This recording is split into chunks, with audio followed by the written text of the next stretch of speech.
value trades. Welcome to this week's Market Blast Technicals, where we will look at gold, euro pound, pound dollar, dollar CAD, and WTI.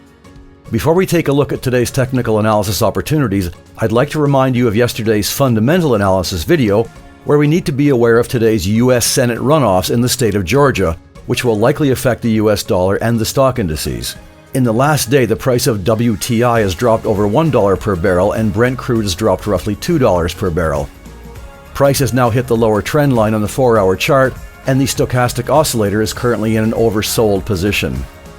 Make sure you are aware of the fundamentals on crude oil regarding demand based on COVID lockdowns and wait for confirmation of a long position.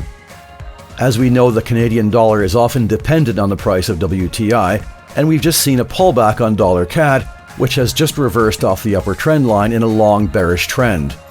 As well, the stochastic oscillator is showing us overbought. One of the tactics we like to use is to compare the technical opportunities among pairs of a common currency. Here we have pound sterling, which is showing strength in at least 4 pairs, a downtrend in euro pound, and uptrends in pound dollar, pound Swiss, and pound yen.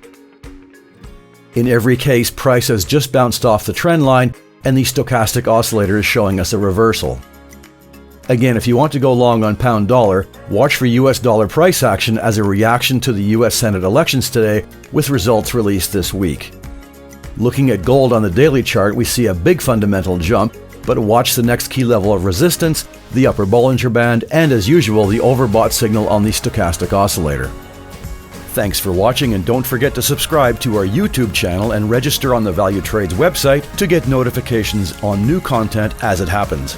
That's all for now. Happy trading with Value Trades, and we will see you later in the week with our trading tips video. CFDs and FX are leveraged products, and your capital may be at risk.